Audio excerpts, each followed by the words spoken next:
Assalamualaikum warahmatullahi wabarakatuh. Saya Epriani, guru SMA Negeri 1 Cogiri, calon guru penggerak angkatan 8. Perkenalkan juga fasilitator kami, Bapak Sulhan Hamid Halubis, dan pengajar praktik Bapak Suryansa. Berikut pertanyaan-pertanyaan pematik dalam membuat kesimpulan dan refleksi terhadap pemikiran-pemikiran Ki Hajar Dewantara. Apa sih pendidikan dan pengajaran menurut Ki Hajar Dewantara? Ki Hajar Dewantara berpendapat pengajaran adalah proses pendidikan dalam memberikan ilmu untuk kecakapan hidup anak secara lahir dan batin. Sedangkan pendidikan adalah menuntun segala kodrat yang ada pada anak-anak agar mereka dapat mencapai keselamatan dan kebahagiaan yang setinggi-tingginya, baik sebagai manusia maupun sebagai anggota masyarakat. Dari pertanyaan-pertanyaan pematik, kita akan membahas satu persatu.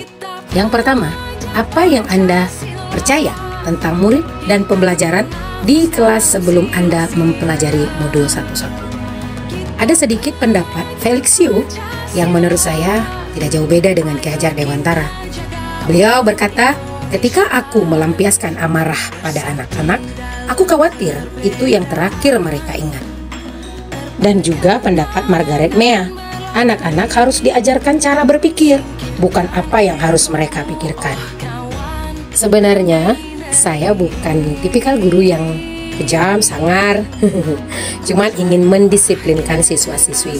Tapi itu sebelum mempelajari modul 1-1. Anggapan saya bahwa siswa-siswi di kelas adalah objek yang harus mengikuti perintah, serta aturan yang diberikan oleh seorang guru.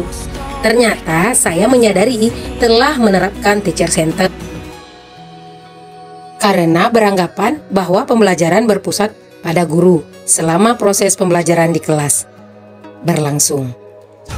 Saya selalu menuntut memahami semua materi pelajaran kepada siswa-siswi agar mereka mendapat nilai yang tinggi hingga semua pelajaran dapat dituntaskan sesuai dengan target kurikulum. Saya sampai lupa dan kurang memperhatikan apa minat yang dimiliki mereka serta bagaimana perilaku mereka selama di kelas. Bagi saya, materi tersampaikan dengan baik dan berharap agar siswa-siswi mampu memahami materi yang disampaikan dan dapat mengerjakan tugas tepat waktu sesuai perintah saya, itu sudah cukup bagi saya. Kadang saya selalu menekankan pada siswa untuk berperilaku yang baik pada saat proses belajar mengajar di kelas, apalagi saat guru sedang menerangkan. Sekarang baru saya sadar ternyata di dalam kelas menjadi seperti menegangkan dan kaku karena seolah-olah murid terpaksa untuk mengikuti pembelajaran di kelas tanpa saya sadari saat mengajar masih sering menggunakan metode ceramah hingga hanya sedikit memberikan ruang kepada siswa-siswi. Apa sih yang membuat perubahan dari pemikiran atau perilaku saya setelah mempelajari modul ini? Jelas banyak bermanfaat kepada saya. Setelah saya mempelajari modul ini, banyak sekali hal-hal baru yang saya pahami, di antaranya yaitu saya menjadi lebih memahami pemikiran Ki Hajar Dewantara bahwa pendidikan berpihak dan berpusat pada murid. Ki Hajar Dewantara mengingatkan kita selaku pendidik bahwa pendidikan anak sejatinya bisa menuntun mereka mencapai kekuatan kodratnya sesuai kodrat alam dan kodrat zaman. Saya juga semakin memahami akan makna dari semboyan Ki Hajar Dewantara, Ingharso Sung Tulodo, di depan memberi teladan, karena seorang guru harus bisa membimbing dan mengarahkan agar tujuan pembelajaran yang dipelajari siswa benar dan tepat. Dan Ing Madyo Mangunkarso, di tengah membangun kekuatan dan terus berkarya. Jadi kehadiran pendidik dapat memfasilitasi dengan beragam metode dan strategi agar tujuan pembelajaran dapat tercapai. Selain itu, potensi yang dimiliki anak dapat kita kembangkan dengan baik. Dan yang terakhir, semboyan berikut adalah Tuturi Handayani, di belakang memberi dorongan. Seorang pendidik harus bisa memberikan dorongan dan arahan kepada siswa untuk selalu belajar dengan tuntas dan maju berkelanjutan yang memiliki makna pada kehidupan. Ki Hajar Dewantara menjelaskan bahwa dasar pendidikan anak berhubungan dengan kodrat alam dan kodrat zaman. Kodrat alam berkaitan dengan sifat dan bentuk lingkungan di mana anak berada, sedangkan kodrat zaman berkaitan dengan isi dan irama. Saya bersyukur sekali bisa mengikuti pelatihan sebagai calon guru penggerak, dan saya besar harapan bisa merubah diri menjadi seperti Ki Hajar Dewantara. Jadi yang dapat saya terapkan agar kelas saya mencerminkan pemikiran Ki Hajar Dewantara adalah menjadikan siswa di dalam kelas sebagai subjek, bukan objek, sehingga mereka memiliki kemerdekaan dalam belajar. Penerapan pendidikan yang berpihak atau berpusat pada siswa dan memberikan respon yang positif dikala mereka sedang mengekspresikan dirinya, serta memposisikan seorang guru sebagai pamong dalam memberikan tuntunan dan arahan agar siswa tidak kehilangan arah dan membahayakan dirinya.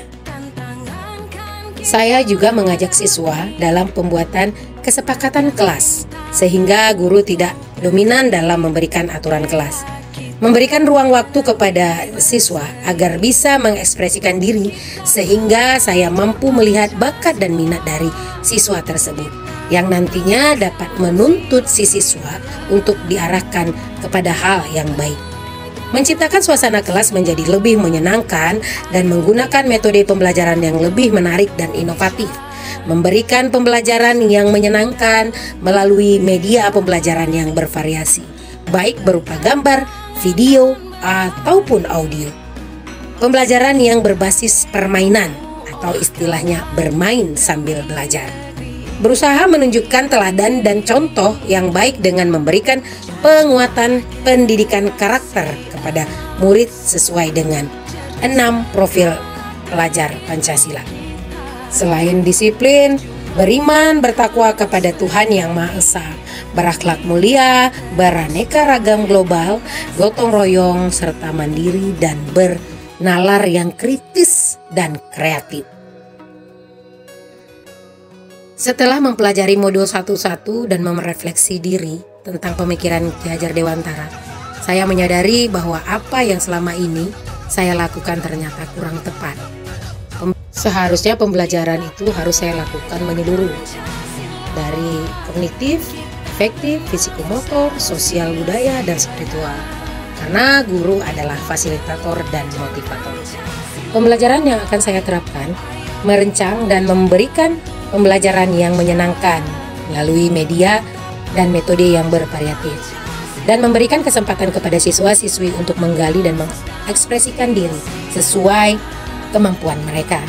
Mempelajari juga latar belakang dan karakter masing-masing siswa agar saya bisa lebih tepat sasaran.